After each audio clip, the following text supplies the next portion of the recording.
Good evening. Today is the 21st day of November 2016. And in our continuing series, Explorations in Savitri, we are still in the book of the Traveler of the Worlds, where we'll be for some time. And Canto 5, the Godheads of the Little Life, and as always, with Alok. Page 169, and I'll read the two lines especially, three lines that are so powerful and they just seem to touch one within. Across the cosmic field, through narrow lanes, asking a scanty dole from fortune's hands, and garbed in beggar's robes, there walks the One. Very powerful. It, in fact, we had closed last time with these lines, and because we had run out of time in a way, it had reminded me of a story of Sri Ramakrishna, where a person carries a lantern in his hand and he needs some fire to light up his fireplace. And he goes from door to door asking for some fire. Till someone tells him, "But fool, you are carrying the fire with you." So we are like that. We are looking for fire. Yes. Looking for bliss, looking for love, looking for peace. And by putting conditions that if I get this from this one, I'll have peace and joy, I put that many bars between me and the delight that anyway surrounds all, which is my origin. That's what Sri Aurobindo reminds us. Of course, the Upanishads remind us, and Sri Aurobindo reaffirms that we are children of immortality, we are children of bliss. Amritasya putra, anandasya putra. And we read that also. What we have forgotten it, just before these three lines we have, our lives, a deeper mystery than we have dreamed. Our minds are starters in the race to God. We think it's the end. Mind is only a springboard for the spirit to go beyond. I love that image of a starter. Yeah, starter. But we think that's the end of the journey. Yeah. Our minds are starters in the race to God. Our souls, deputed selves of the Supreme. Can we imagine? This is our true inheritance. And if we remember it, what fear can we ever have in any circumstance or situation? How can we lose hope if we remember that this is what we are? So, help me with that line, that passage from Synthesis. All that is He. yes. And He is the more than all that is. Yes. And we, though we know it not, are being of His being, conscious with a consciousness derived from His. Yes. Is a beautiful prayer of the Mother, which she says is one of her most favorite prayers. Thou who art the light of my intelligence, the life of my life. So this, when we connect with that, but we have all kinds of relations except the one to whom we should be related. So hence this misery and the small life. Now we have another interesting image. Even in the theater of these small lives, very often we have these analogies given that life is like a theater where God pulls the strings. So God will say, "Excuse me, you have not given your strings to me."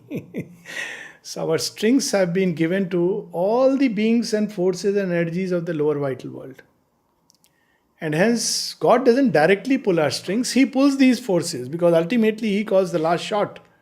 But through all these intermediaries, which Mother has used the word formatures, And each of them distorts or deflects the divine will.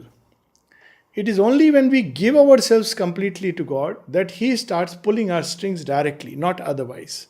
So, this is an important distinction, and because of that, the story of a life becomes a very mean plot.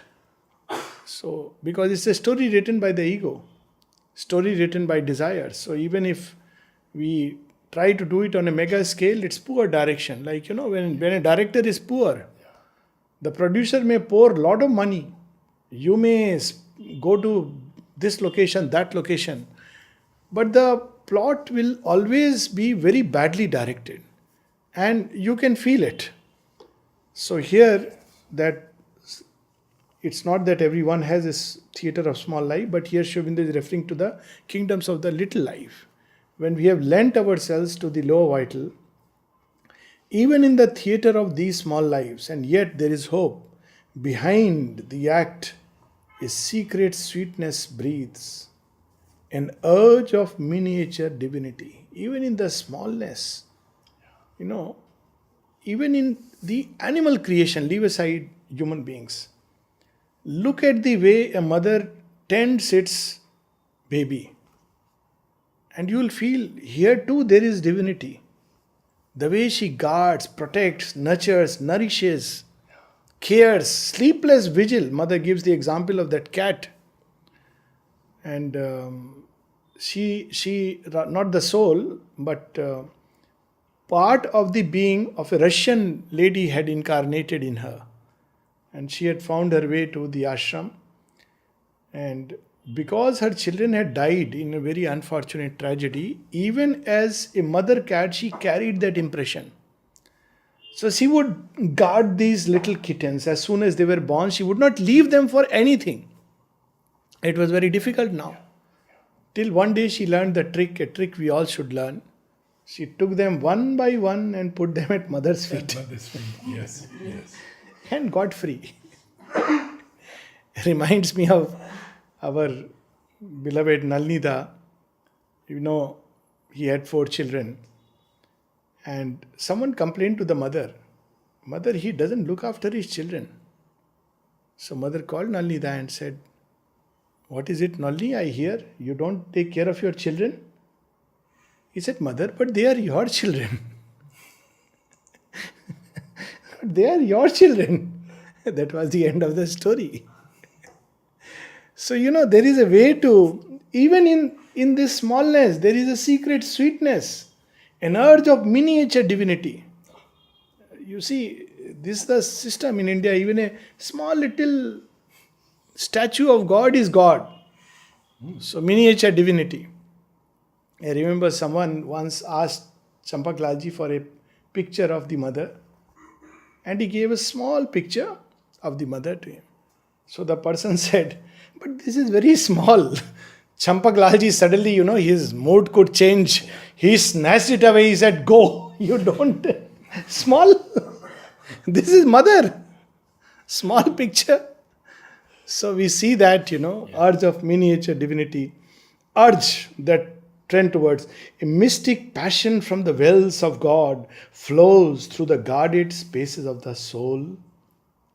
A force that helps, supports the suffering earth. An unseen nearness and a hidden joy. That's why we should not look down upon anything. Because in everything a secret sweetness dwells. In everything the divine dwells. In everything the soul can awake at what moment we don't know. And again the synthesis, Sri Aurobindo says that therefore the wise never limit the possibilities of man through any narrow wicket gate he can enter. And he refers to the famous sloka of the Gita, that even a woman of lowliest birth, or a tied with 100 bonds, or a man engaged in the lowliest of things, even if they start taking the name of God, you should regard them as saints. Because very soon they get liberated from their past bonds and are freed unto me, delivered unto me. It's because everywhere this spark is there, and everywhere, when it will catch a fire and light up the whole house, we don't know. And Sri Aurobindo again and again speaks of this bliss that Yes. has made the world. Yes, a secret bliss is at the very root of things in Savitri. So there is a nearness and a hidden joy. Countless people have these experiences, the touch of God upon their lives, in whatever way. A force that helps, supports the suffering earth. There are muffled throbs of laughter's undertones. What a lovely line this is. The murmur of an occult happiness. An exultation in the depths of sleep.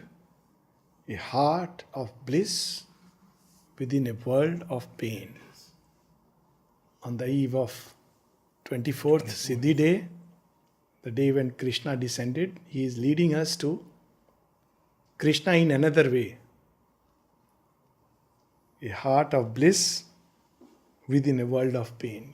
This is something which I must say, so many people experience in their own ways, but I have seen it in my own little way. So many ways, but one experience that comes to my mind is that when as a young Air Force officer, I was sent to one of the forward areas just on the base of Siachen. So, that's a place sometimes shelling goes on and all this. So everybody was, oh my God, where are you going? Is it safe and all? I said, don't worry, everything is safe. It was a safe place. It was not like exactly forward post. But the joy that I experienced there, those 3 months in that so-called hardship, everybody felt, oh, it's a tough thing and, but you can't imagine that when shelling is going on, people sit in bunkers and they have tea and pakoras. And they are so happy. It's cool. Now, where does that joy come from? It's right in the heart of danger. You may die. And people are celebrating life in the midst of dance of death. They are thinking about, oh, we are going to have this lunch. Wonderful. And it's the same lunch because you don't get any vegetables. So once in a while, the aircraft will come with only potatoes and carrots. And all kinds of variations of potato were made. And it was such a happiness. So, even where there is pain, there is that joy can touch us and lift us to, And that pain, remember the story of the book of the Lost Footsteps? Yes. Sylvia, Yes. de Sylvia. He was tortured, Yes. terribly tortured by the Germans. And Sri Aurobindo came to him Yes. and told him how to get out of his body. while the torture was going on. When he wanted to commit suicide, at that point of time, he had the apparition of Sri Aurobindo coming, and he used to call Sri Aurobindo as Robin do Ghosh, Aurobindo Ghosh. because he couldn't get the name. So was Robin Romanian. do Ghosh, It was Romanian name. Romanian name, Robin do Ghosh, instead of Aurobindo Ghosh. So it's there is this touch, but it's very unfortunate when we see somebody in pain. Instead of giving that touch, we say, oh my God, how much you must be suffering, making suffering worse. He already knows how much he is suffering. Let's not make it worse. So, a heart of bliss within a world of pain. It's a marvelous line. An infant, now see Krishna, the baby Krishna, mother says mother at one place says, you know why he is portrayed always as a child? And as a youthful God, because he is always progressing and moving forward. So that's the sense of the baby Krishna. So Sri Aurobindo brings this image of baby Krishna beautifully here. He child Krishna. And so nice that we are reading it just on the Yes. almost the eve of 24th November. The whole And 4 lines. yes, an infant nursed on nature's covert breast. An infant playing in the magic woods, fluting to rapture by the spirit's streams. This is Yamuna. Spirit's streams fluting to rapture. Awaits the hour when we shall turn to his call. Even in this smallness, even when we are indulging in the lowest of lowly things, still he plays the flute. Still he draws the soul. Still he sends the call. That's all that he does. He doesn't judge, condemn, says, yes, you deserve to be here. Nothing. He just plays the flute, hear, and be filled with rapture and rush and embrace, or ignore and continue to take this. But He's there. In this investiture of fleshly life, a soul that is a spark of God survives. And sometimes it breaks through the sordid screen and kindles a fire that makes us half divine. We don't understand its importance. Mother says, just because of this soul, man is greater than the gods. He can become greater than the gods. He alone of all the creatures has a possibility of direct connection with the Supreme. So when we choose to go through the gods, is going through the lesser or a more complicated path.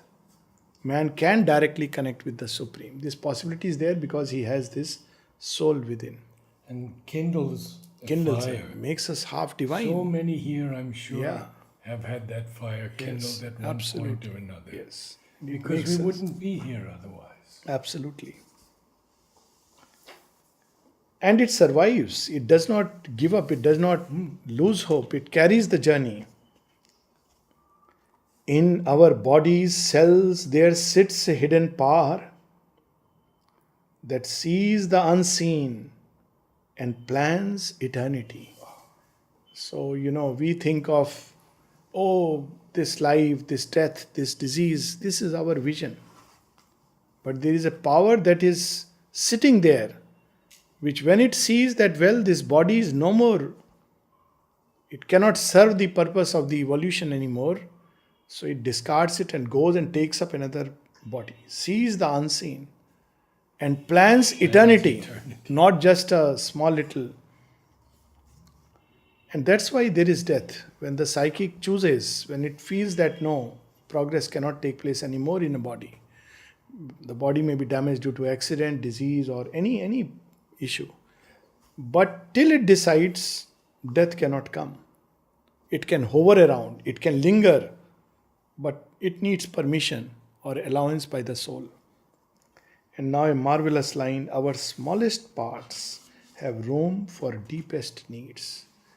And this he would repeat after a few lines again in another way. And that means that the most lowest of the lowest parts in us, even the most obscure cell, has a possibility of being lifted to its divine heights. So our smallest parts have room for deepest needs. So nothing is condemned, nothing is excluded. Everything can become part of the yoga. But of course, it's a vast yoga, not just a limited yoga of the soul uniting with the Supreme. There too, in the smallest parts, there too the golden messengers can come. A door is cut in the mud wall of self. Across the lowly threshold with bowed heads, angels of ecstasy and self-giving pass, and lodged in an inner sanctuary of dream, the makers of the image of deity live. How beautiful. How beautiful. In this fleshly life, where we are surrounded all around with matter, suddenly a door can be cut. And look what a description, It reminded me of two things, and it's very symbolic. There is a very famous story in India, the story of Nala and Damayanti. So Nal is a prince and Damayanti is the princess. It's a very long story, so I'll not go into it. But they love each other, they get separated, and they again come together. So it's the story of the soul and the nature. That's how the story has to be seen. And the symbol becomes very clear when towards the end, finally there is a last test that Nal has to undergo to confirm that he indeed is the real Nal, because they are separated. And he has come disguised, and besides he has been cursed and his whole body has changed. So the real Nal had a capacity to pass through very small, low door, low ceilings. He had this ability.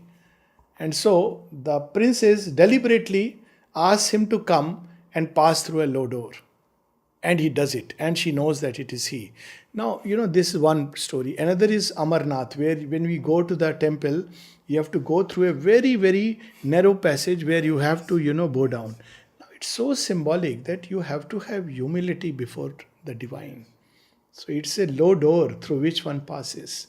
There is a door cut. The soul can pass through it, the ego cannot. Because the ego is always full of its pride. It says, why should I? It's very interesting when you stand outside, sometimes outside the ashram, some people start arguing. Well, justified or not justified is a different matter. Why should I see somebody going with chappals? Why can't I take it? Then the person is trying to explain they are residents, they have work, etc., etc. But the point is, that's not what you have gone there for. Not to prove a point whether you can carry the chappal or not. You have gone to meet the Lord. Go any which way. It's irrelevant. So that's where bored heads. But if we keep our egos and want to remain, in the ashram it is hit very hard. Yes. You can't live if you want to keep the ego intact. It will be chiseled and hammered at every which way. So, bored heads. This mother said once, she was asked, because I was taking care of the service tree at that time, and the branch came quite low. And they wanted to cut it, and I didn't want to cut it. So we wrote to Mother, and Mother said they should learn to bow their heads. Yes. They should learn to bow their heads. So true. It's beautiful. And these angels of ecstasy and self-giving. have bowed heads. Yes. They're coming with bowed heads. And self-giving. Even in these small lives. You see, sometimes when you look at the animals and look at their ability to give themselves, towards someone whom they feel a little love, it's amazing. And it's so true.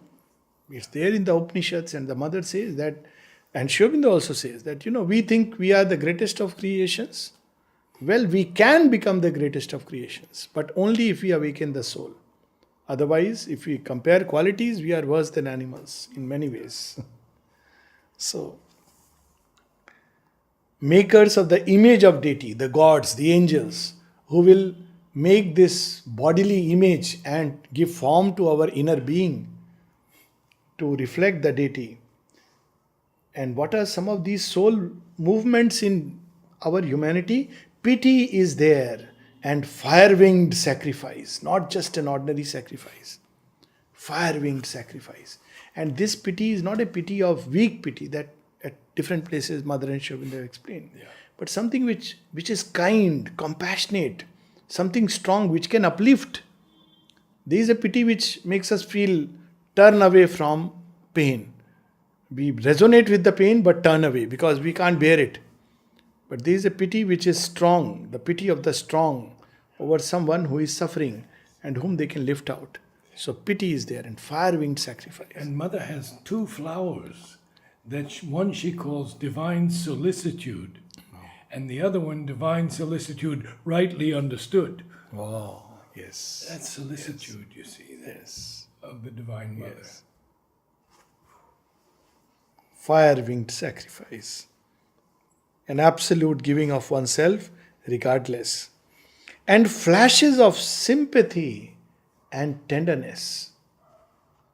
So these are soul movements, and that's why in one of the letters, when Dilip Kumar Roy often misunderstood, that he thought Sri Aurobindo doesn't want us to mix, mingle, smile at each other. We should always be cross as sadhak. So he kept asking such questions because he had a very expansive vital.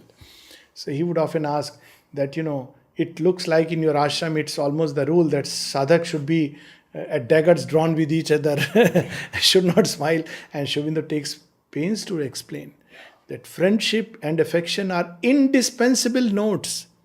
And then he explains love, tenderness, loyalty, fidelity. These are they are movements of the psychic in us. They should not be crushed. But precisely because we see that these movements, friendship, etc., come under the ego comes and destroys them. That's why we want them to be based on a secure basis. Yes. And not to see hearts broken at every moment. So that was his whole effort, that bring out the soul. Then you are on a sure footing. You are grounded well. Otherwise, it ends up like any other story. And then they wrote to him and said, Bhakti is not Yes. part of the ashram, the Yes. sadhana. All kinds of creatures. And flashes of sympathy and tenderness cast heaven lights from the heart's secluded shrine. So it's the light from there which makes us fill with tenderness, kindness, sympathy.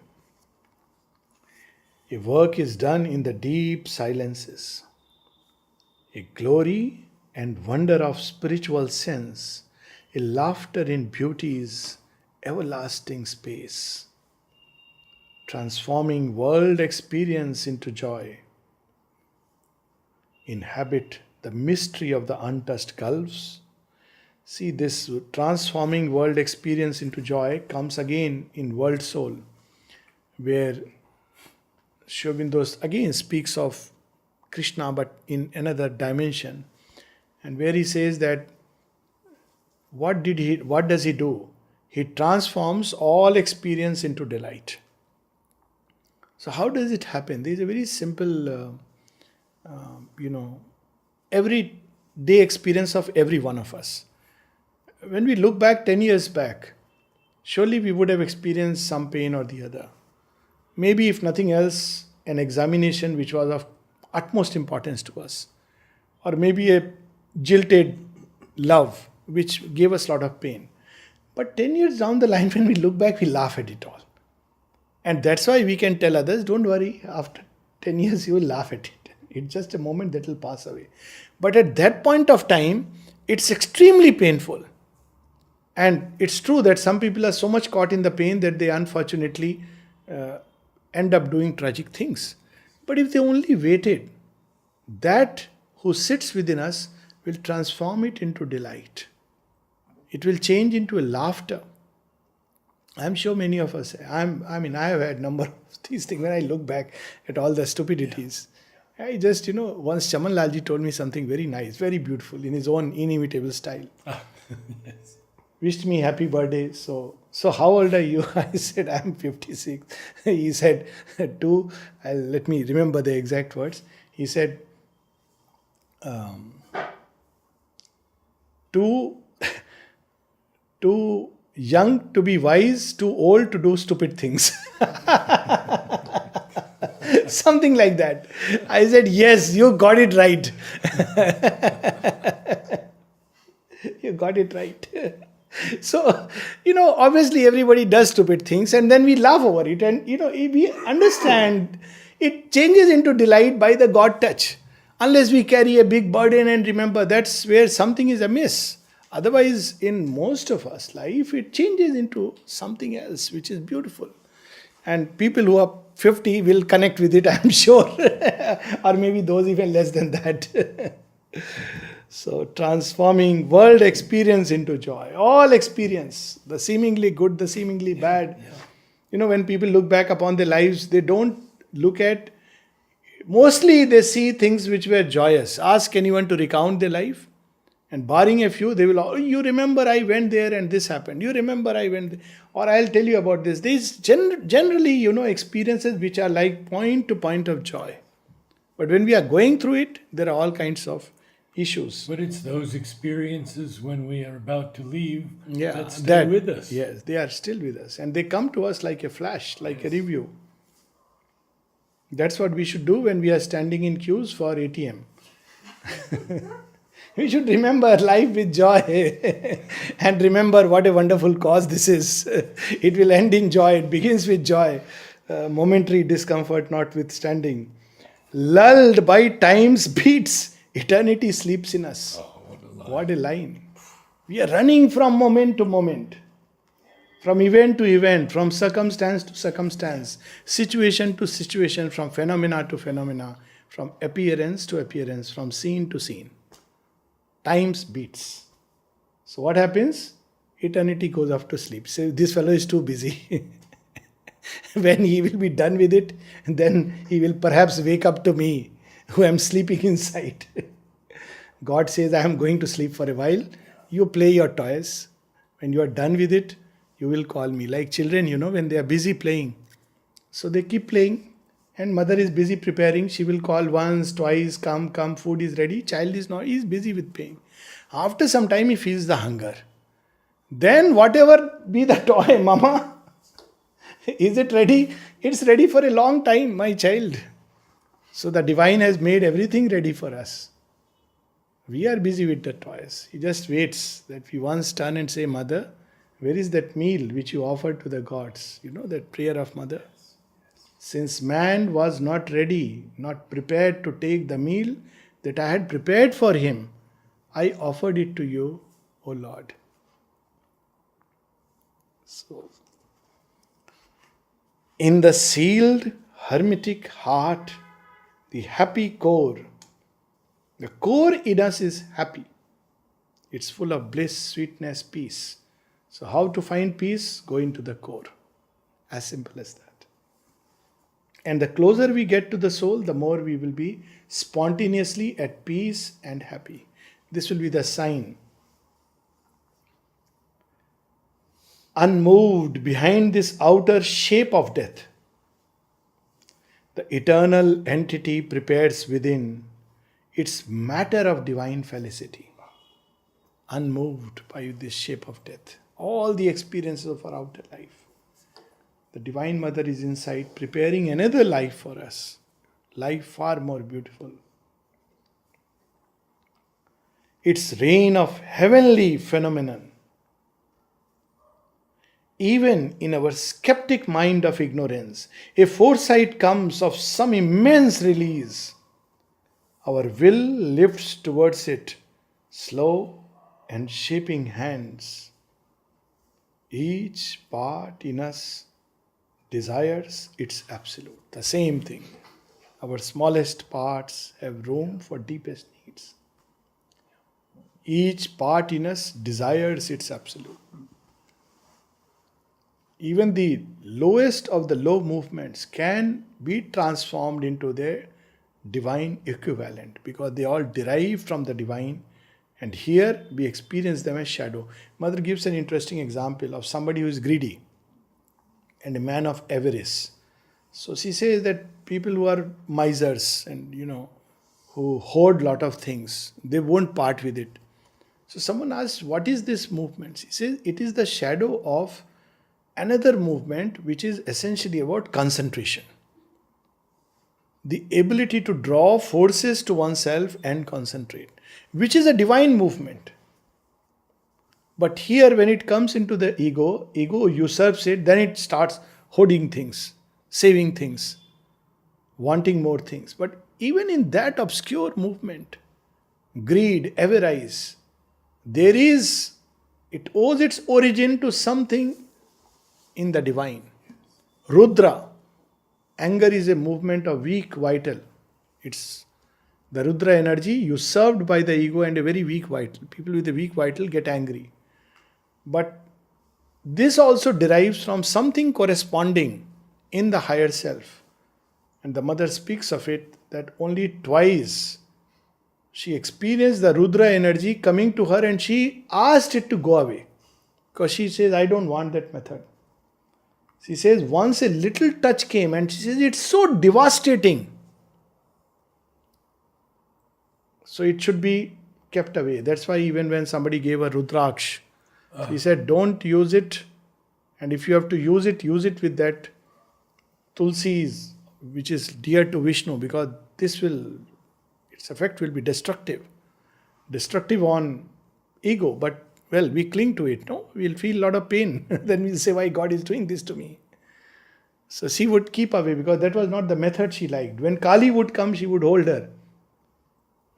Kali would come and say, your children, you call them your children? You want to build new creation out of this stuff?